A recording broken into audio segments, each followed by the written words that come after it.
Welcome, everyone. How did you find this today? Are you a crypto or XRP holder? Hopefully, you're a politician or an investigator that one of these people have directed you to this video. And if so, welcome. Most of this video is for you, and it's to hand you this investigation, hopefully a slam dunk for 2022, about what's happened in 2021 and the SEC action that has been taken against Ripple. The holders have been hurt by it, for sure, but there is a huge appearance of impropriety, corruption, and collusion. And while I'm, 12 years short of a law degree, we've got John Deaton here on the podcast of PBD Podcast. Go check it out. The full link will be in the description for the full video. But he explains it incredibly well here, and so we're gonna listen to him. But this is Project Spearhead, and that is to get to, of course, the investigator. And this is the tip of the spear. Welcome. Where you'll be handed the investigation on a silver platter and tell us whether or not there's something to investigate here. Hopefully, with all of your resources, you'll be able to find even more than what we have. But it's fairly obvious to us that there's some shady stuff going on here, at the very least. And maybe there's even a law broken, but you tell us. I'll go into where I think there has been later in the video, and you're free to skip to that if you want. But again, the whole story, John Deaton's going to tell us here in a second. So let's listen to him, and I'll shut up, and let's get started. The problem we have right now is when a situation like this case happens and certain government officials start picking the winners and losers. And that's what's happened in this particular case. And I hope we have time to go over some of those conflicts. Go for it. Go ahead. All right. So I just want to share with you a couple minutes and interject. Go ahead. Right. So Clayton gets appointed immediately. I'm stopping here. I'm going through this video and I'm creating visuals. I have created visuals to help tie what John Deaton is saying. As you can see, he's about to talk here about Jay Clayton, the former head of the SEC, formerly of Sullivan and Cromwell, who represents Consensus, an Ethereum company. So, again, he's going to go into this, but I'm just going to go through here. I'm going to help you visualize what he's talking about. And I've gone and found different links that he's talked about, and I'll put them in the description of this video. So, again, every document you need, every website, every reference should be, to start this investigation, should be in the description of this video. And you just go down to below the video here, just as I'm on John Deaton's, or this podcast here, you'll see show more. This is the description. All of my links will be in here. So just go there after the video and check them all out.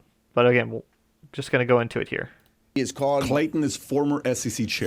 Former SEC chair Jay Clayton. Immediately, he's described by Rolling Stone magazine as the most conflicted SEC chairman in the history of the United States because of his connection to the banks and the Wall Streets. At his confirmation hearing, him and Elizabeth Warren go back. He agrees that he should recuse himself, that he should never vote against one of his clients having an enforcement action, like he has to step back, right? So that goes on. He gets his good friend William Hinman to become the director of corporation and finance. These guys are heavily connected. They were the main sponsors of Alibaba IPO and many other types of IPOs.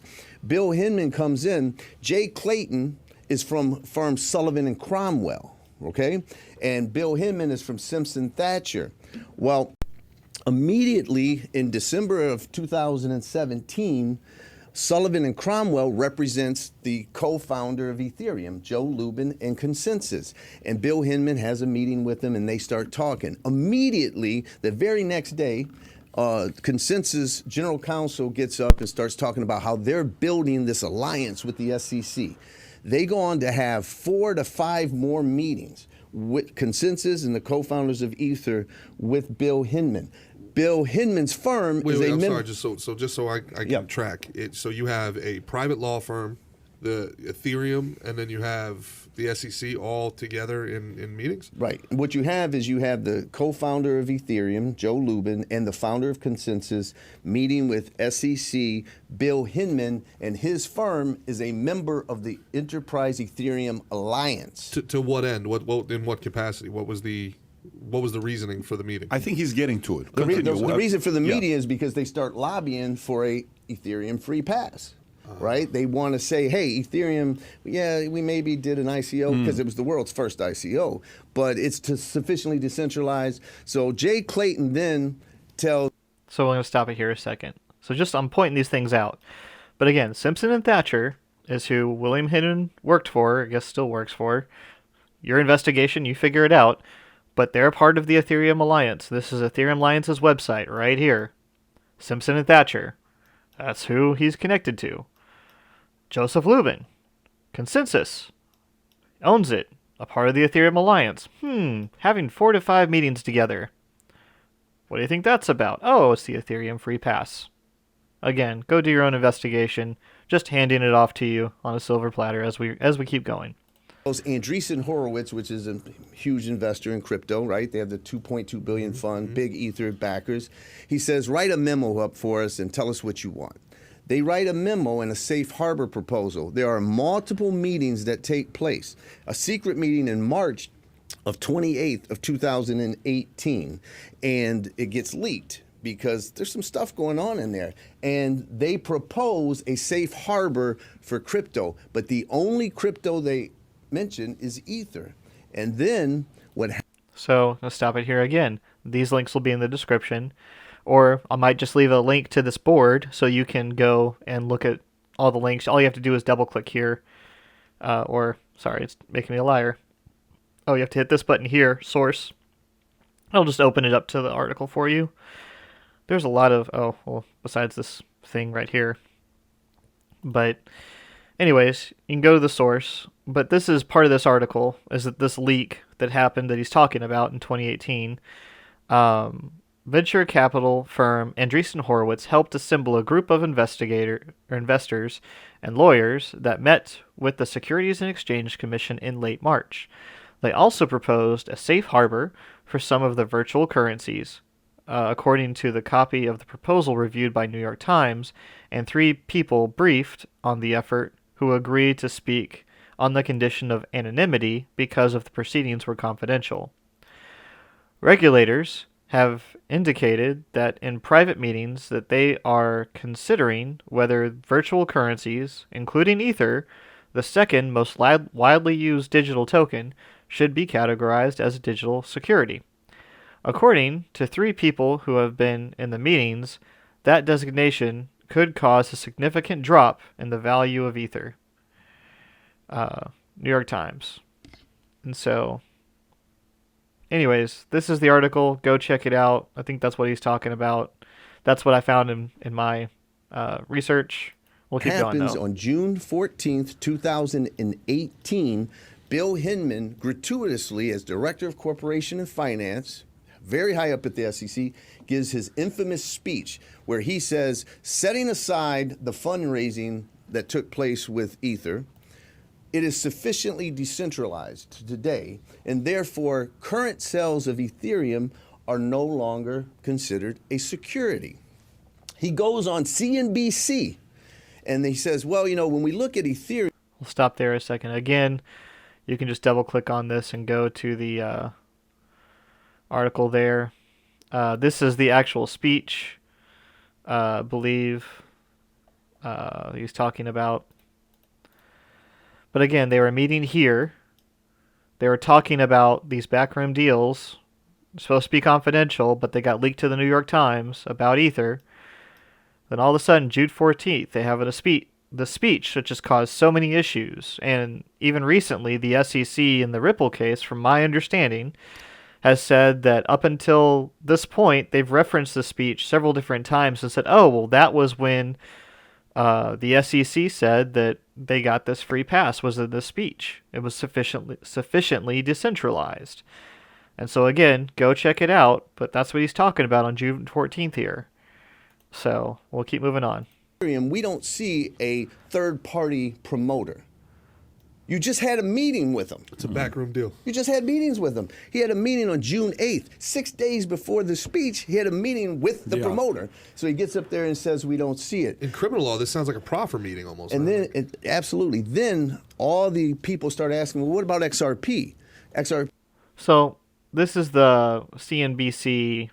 We'll just go to it here. Go ahead and open it. Reasoning is. Sure, Bob. These are complex facts and circumstances tests, but when we look at Bitcoin or if we look at Ether and the highly decentralized nature of the networks, we don't see a third-party promoter. We're applying to this. So again, he just met earlier with consensus. From what John Deaton's telling us, at least, a third-party promoter. But let's keep going. They don't see a third-party promoter. They just met with one. Disclosure regime would make a lot of sense. So we're comfortable in some sort of viewing these as items that don't have to be regulated as securities. Now, you also talked about initial coin offerings or ICOs, which are ways of raising money using cryptocurrencies. Did you use a similar reasoning? You implied that most seem to be securities, ICOs, but some of them are not. Can you just show us what the difference is simply? I wish we had a simple way to say this is in and this is out. As I mentioned, they're usually facts and circumstances tests. But a key factor is there a third-party promoter here who knows much more about the instrument than investors might? If that's the case, that's sort of an initial indicator that we might have a securities transaction. So again, we might have a security transaction if there's a third-party promoter. He met with the third-party promoter. Anyways, moving on. And if people are buying it for investment and for a return and looking to that party for a return, then again, that's an indicia of a security. If you have, on the other hand, a token that's just used in the network for a good or service, and that's why people are buying it, and that service is available and up and running, not under development, then you may not have a security. Mr. Hinman Kelly here, just to be clear, does that mean if stocks didn't have a third-party promoter, they wouldn't be securities? Well, as you know, Kelly, stocks represent an interest in an enterprise where there's a management team, and it's really, whenever you're buying a stock or a bond, you're relying on that management team. Those are the third-party efforts we're talking about, where someone is creating value for you, you're passive, and you're expecting their efforts to generate a return. So just to be clear, for example, a book of the month club that we're joining on an ICO or a golf club membership. He mentions an ICO. Ethereum was the first ICO. Period. We're not expecting any financial gain there. That would not be considered a security, am I right? Fair enough. If you have that system up and running, if you have someone promoting the next golf course and is selling interests, and the architect and the land and all the key items aren't there yet, and you buy 25 memberships, that may be an investment. You're looking for a return on that. On the other hand, if you go down the road and you buy an investment or you buy a membership in a club that's up and running and you just use it to play a round of golf, that's probably just a good old golf membership. You and Jay Clayton, the head of the SEC, have been very adamant that you are not going to change the definition of securities laws to fit this new technology. One of the points you made in your speech was the concern about the fraud that was out there in this space. Are you seeing significant fraud? We're just going to stop there, I guess, but you can go watch the full thing if you want. It's here. We'll continue on with John Deaton here. But again, they said that they don't see a third-party promoter. They just met with consensus.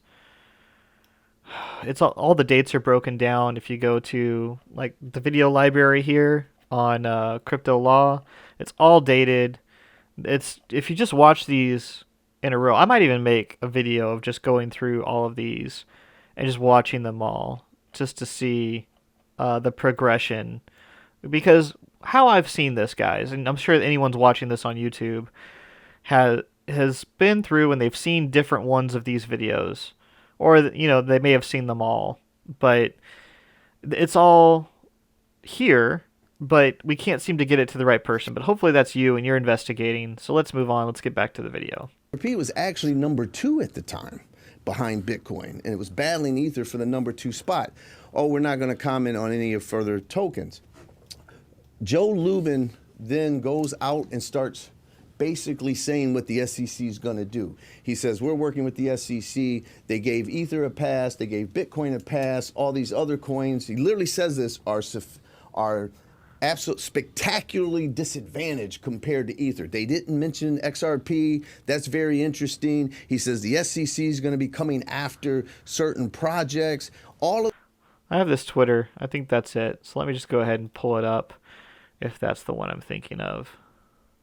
Is going to have to grapple with regulatory issues where Ethereum and Bitcoin have already cleared that bar and been declared commodities. So it's going to be spectacularly difficult for a new, even high quality technology and team to build a tokenized blockchain protocol and get real engagement for it. They're essentially going to have to distribute their token broadly and equitably in order to have legitimacy and excitement from their community. And they're really going to have to promise their community that this token is going to grow in value by the agency of some core team. And by definition, that's a security. And so they're in this quandary where they have to sell a security almost by definition, and therefore, almost by definition, they're not going to be able to distribute it broadly and equitably because they're going to have to be distributing to accredited investors. And so we've seen some pretty good teams and protocols build what are now called VC coins that are not gaining the traction that, say, 2 years ago, the VCs were excited about. And so there will be attempts, but the VCs don't seem to be very interested in supporting new competing protocols. So, don't know if that was the one I was looking for, but anyways, it's obviously going to be very difficult for anyone to come behind them, and they've made it that way on purpose, arguably. But anyways, let's continue. of this takes place, right? In the meantime, Bill Hinman is collecting $15 million from his law firm while he's at the SEC, which is a member of the Enterprise Ethereum Alliance, right? Sullivan and Comrell, which represents Jay Clayton's firm, that's his firm, they represent Consensus and the co-founder of Ethereum. Wow. Right? All of that's going down. Now, listen to this.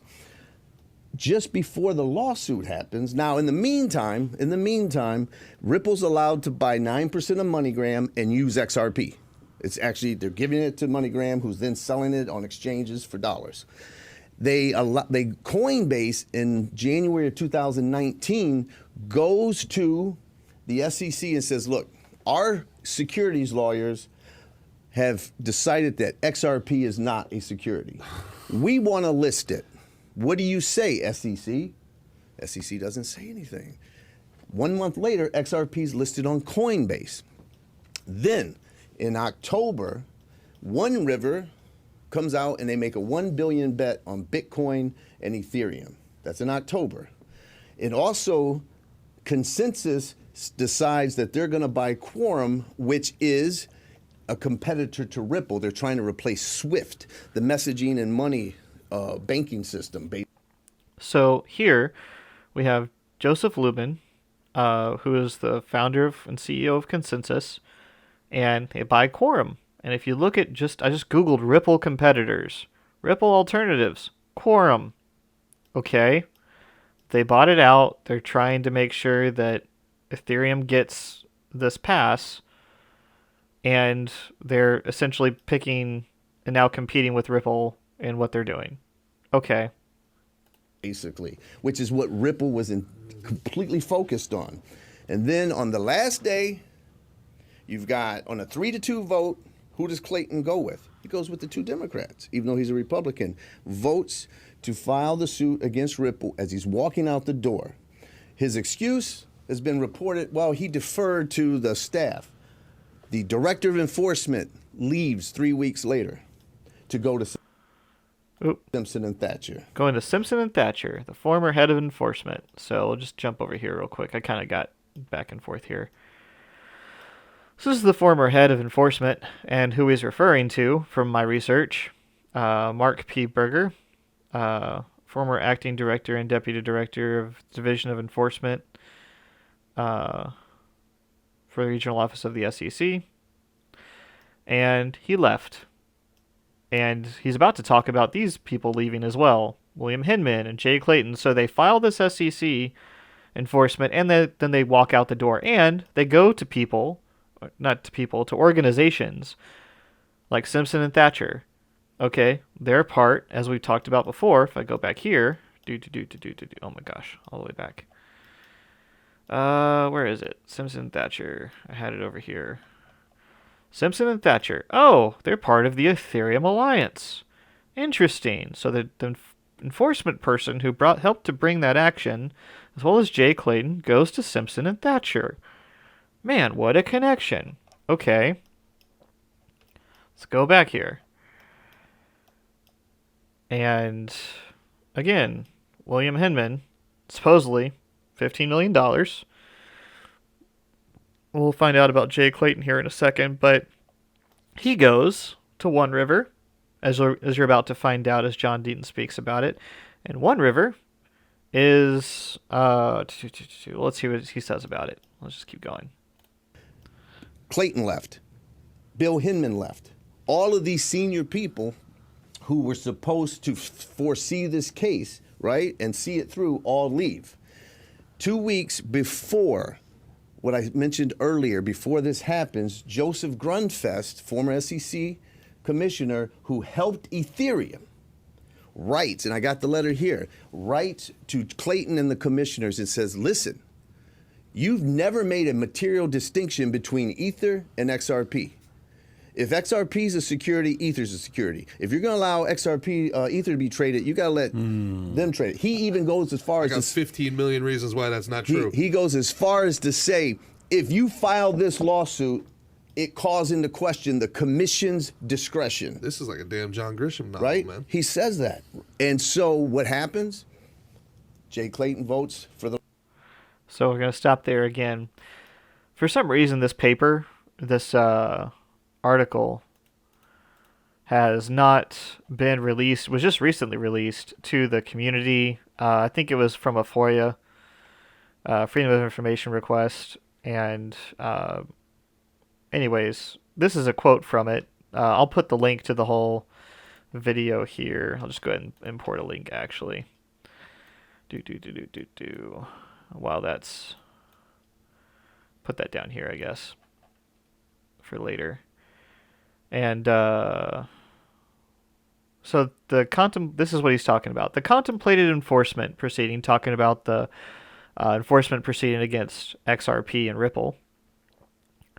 Proceedings alleges no fraud, no misrepresentation, omission, but simply initiating the action will impose substantial harm on innocent holders of XRP, regardless of the ultimate resolution. Upon learning of the proceedings, intermediaries will cease transacting in XRP because of the associated legal risk. And not as a quote of this, but we know that happened, right? All the exchanges just delisted it. Upon learning of the proceeding, intermediaries will cease transacting in XRP because of the associated legal risk. The resulting reduction in liquidity will cause XRP's value to decline. XRP's aggregate market capitalization as of December 16, 2020, was approximately $23.8 billion, making it the third largest form of cryptocurrency in the world. Given the significance of the liquidity to XRP market, the withdrawal of intermediaries will most likely cause billions of dollars of losses to innocent third-party holders. The result would, to my knowledge, be unprecedented. I am aware of no instance in which the simple announcement of a commission's enforcement proceeding has, absent of allegation of fraud, misrepresentation, or omission, caused billions of dollars of losses to innocent third parties. Creating a precedent and imposing losses of this sort raises public policy concerns that would benefit from the views of incoming administration. So it's going to hurt us, right? It's going to cost billions of dollars just by announcing this action. Let's think about this. They were warned, guys. Whoever's watching this and hopefully going to investigate, they were warned that this was going to happen before they filed the investigation. So I guess I should put this over here, but again, that's just the way he's talking about it, so I'm trying to follow it. The lawsuit, the two Democrats vote for it. The lawsuit's filed. They all leave. Jay Clayton goes to One River, Bitcoin and Ether, and Oh, what he's talking about here is how Jay Clayton may have profited is, oh, One River? Remember back over here where One River makes a $1 billion bet on Bitcoin and Ethereum? Goes to a place where they benefited from it. Interesting. And that's just One River's website with Jay Clayton on it. Just in case, they take him down or something. But here you go. Let's keep going. guess what? The people that helped write the Hinman speech, and by the way, these are all facts on Crypto Law. We have a video library of all these interviews. You're getting dangerously close to making an allegation here. All right, and I will tell you, they basically come out and Bill Hinman now works. He's a partner with the Ether investors who helped write the speech that gave Ether a free pass. And that's not an allegation, that's facts, because lawyers who are part of the meeting have come out and said, I didn't think Ether was sufficiently decentralized, but Bill Hinman did. I'm not sure why he did. 15 million reasons might tell you why, being a partner at a 2.2 billion. So here's the thing about allegation. I'm not saying that they broke a law, but what I'm saying, tell me there's not enough for an independent investigation. And that's what we want, right? That's the whole reason I'm doing this video. It's the whole reason you're here, is that this should be more than enough. This is like a friggin' movie. Like, if this is not gone after, if this isn't done, if something isn't done about this, what does that say about our government? What does that say about the way things work? It's crazy.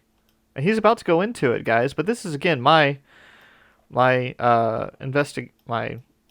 investigation. This is why I'm hoping this gets to the FBI. So who investigates white-collar crime? It's the FBI.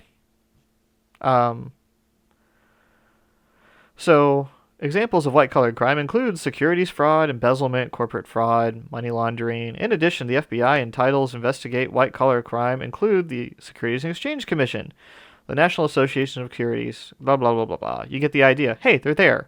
So, FBI, hopefully you're looking into this.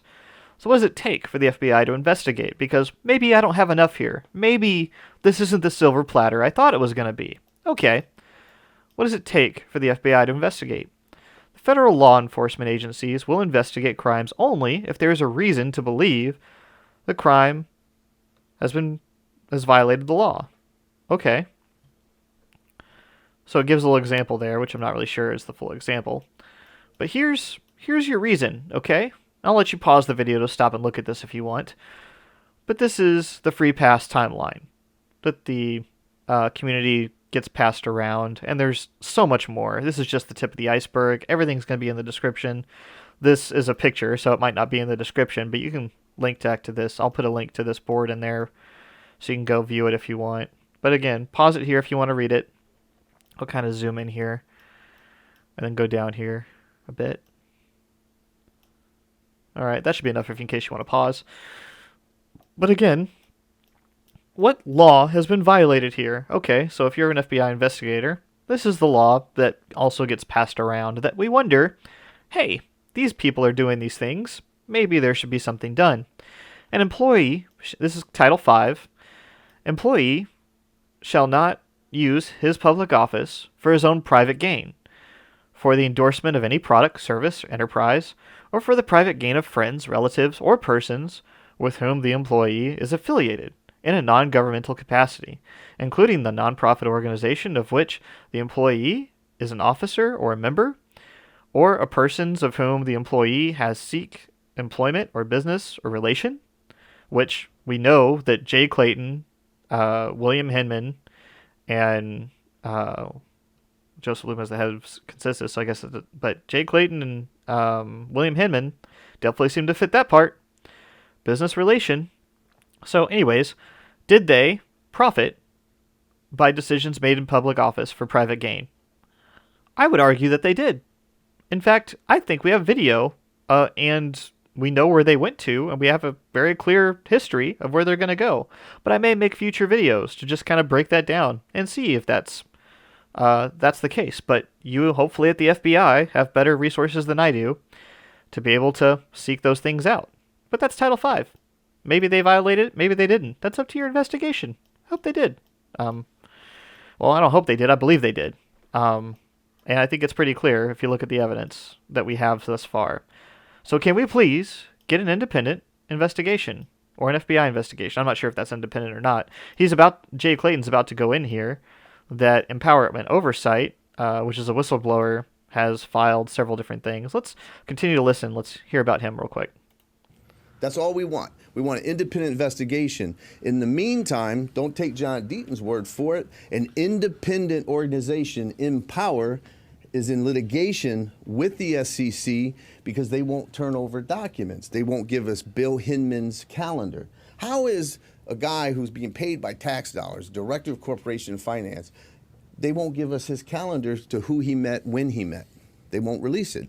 This independent organization that sued the SEC asked for any ethics discussions between Clayton and the SEC about his post-employment, Hinman. They say there's no documents or they won't give the documents. Even Freedom of Information Act, they won't give it? Right. They're going to do 75 years now for the Freedom of Information? Right. And so that's all in litigation, but that's what's going on. You know what I mean? And so what I'm doing is saying, listen, you want to go after Ripple, go after Ripple. Go after Brad Garlinghouse. I don't care. Well, you are destroying people's lives by attacking the token itself. And why did you allow the MoneyGram to happen? Why did you allow Coinbase to do it? How does Coinbase go in there and say, we're going to list XRP unless you tell us otherwise? And then they don't, and they list it. And then 18 months later, as he's walking out the door, he slaps a lawsuit. They weren't told no yet. Right, but it's what I'm saying. And so let me ask you, who hates, if you were to make a list of people who... So we're going to stop there. But you get the idea of what's going on here. You get where things are going. Hopefully, this is the investigation on a silver platter that you need to start. And again, all the links will be in the description. But how did these people violate Title V? I mean, Joseph Lubin, he could just be lobbying. I mean, I guess that's legal. I don't know. Having clarity for his technology and unfair advantage for Ethereum. You just heard on this, Twitter right here, that, it's going to be extremely hard for anyone to compete, which I don't know if that goes over monopolies laws or whatever, but I think that's pretty shady for sure. William Hinman. I couldn't find evidence of this, but I'm sure it's probably on their website. And I'll probably do another video about, again, maybe each one of these people and their timeline and how the Ethereum free pass came to be.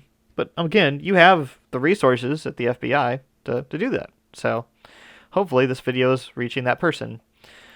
But again, 15 million from Simpson and Thatcher. I mean, that's a good round number to go look at. I'm pretty sure there's documents floating around, and even Twitter, that show these things. So, and Jay Clayton, formerly of Sullivan and Cromwell, who represents Consensus, this guy, going to work for One River. I'm going to play the rest of the interview here for this section, and just kind of let him break it down as well.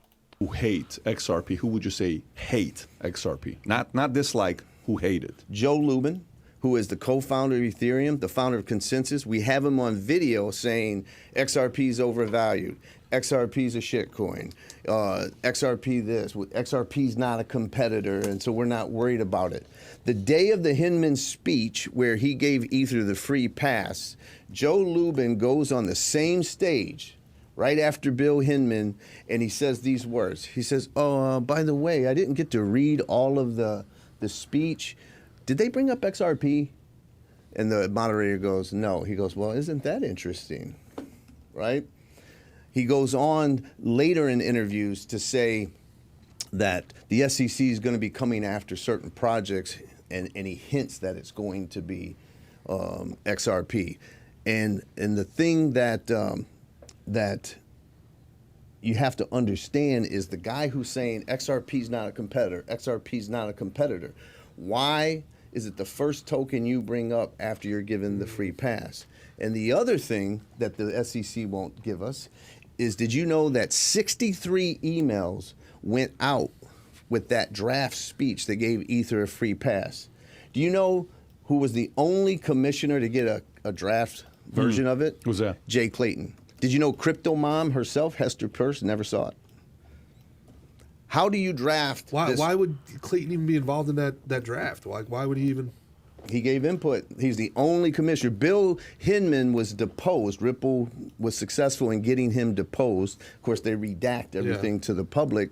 And I have it here if you want to see it. The lawyers ask him, did you ever represent... How much is redacted? Ethereum, 90%. Can I see? Watch this. This goes to Pat. Watch this. This is interesting. Like, the speech that was given, these meetings that are happening, all redacted, right? Just watch. You were telling a story a couple weeks back about you were at Harvard and you said that there was a guy who was having trouble. This is just find a congressman, pay him $500,000. That was it. He's going through an election, and he'll help you put up a law to hurt them. This is it? Yeah. Now, in action. He's asked questions like, have you ever worked for Ethereum Foundation? Look at the answers. Look at the redactions. All right, and this isn't the whole. This isn't. This isn't the whole lawsuit. Dude, are you kidding me? Right? This is insane. Now, why would they redact, Pat, if he's asked a question, have you ever had clients that are part of the Ethereum Foundation? If I represent you and your business, I can't talk about what we talk about. John, is this public record? No, it was an exhibit that's public record. Can we show this or no? Oh, yes, you can show it. So, absolutely. So I don't know if people can see this, but and it's pages of that. This is an entire page of every single word on the page redacted, and there's pages of it. This is your transparent Securities Exchange Commission. Holy moly! Does that not strike anyone? I mean, I understand redaction to a degree, but this is crazy, right? Like, I'm just mind's blown that like that's the level of transparency we have with our government agency and some of the dealings that are going on with this guy right here on the right-hand side of the screen, doing just shady stuff. You were going somewhere. You were going somewhere about this, why they would do this. Well, what I was saying is it's not even privileged. There's no reason to redact it. Someone could ask me, are you the lawyer for Pat? I say, sure. I'm not going to tell you what we talk about. But it's not, I can't say, you know what I mean? These firms brag. If you go on his firm, Simpson Thatcher, they'll brag. We represent Google. We represent Yahoo. We were part of the Alibaba IPO. They brag about who their clients are. But in a deposition on taxpayer dollars, we can't get to know what your conflicts This shit gets me fired up, man. Because what do you do? What do you do as a citizen? You're trying to live your life. You're trying to play by the rules. They're setting the rules. You're trying to play by the rules. And then they come, and whenever they want, they change them, and then you get no recourse. The way you feel right now is the way I felt on Christmas Eve this time last year. I felt just like that, and that's why I filed the lawsuit. It's a helpless, infuriating feeling, man. This is the type of shit that makes you want to get the... But here's a question for you. Yep. So the bigger names that are supporters of Ethereum, it's not small names. No. These are big names. Big. Right? The big hedge funds that are bullish on Ethereum, these are not small names. These are very, very well-known names, right? That you're talking about Fortress, ARK Investment Group, Brevin, Renaissance Tech. There's some of these bigger names. Billions. Billions. So which means they have access to, they are banking on them being it. So is this a situation where Ethereum doesn't want an XRP and it's a form of wanting to eliminate competition? Is that all it is? Or it's a form of, let's get rid of these guys and let's not put the attention on us, let's get the attention to XRP? Is that kind of what this is? Sure. I think Joe Lubin said it best. I said, when he said that every altcoin is spectacularly disadvantaged when compared to Ethereum. He said, Bitcoin and Ether, we've been blessed. We have the regulatory pass. We have the free pass. These other folks don't. Yeah. And look at how much activity went to Ethereum. Mm-hmm. We're going to stop here, but I hope you can like and subscribe and share with an FBI investigator if you're not one. These guys I might make a video on each of them and just say, hey, more on a silver platter. let's put it out there of how these guys actually might have broken this Title V, and maybe that's more worth the investigation. Maybe I'll put more out there. We'll see how this is received in the first place. But yeah, shady stuff, guys. Like and subscribe. Share this with whoever you can. All the links you need for this investigation will be in the description below. And yeah, hopefully we'll see on the news that something is happening on this. But this is Project Spearhead. I'm JTXRP, and I'm out.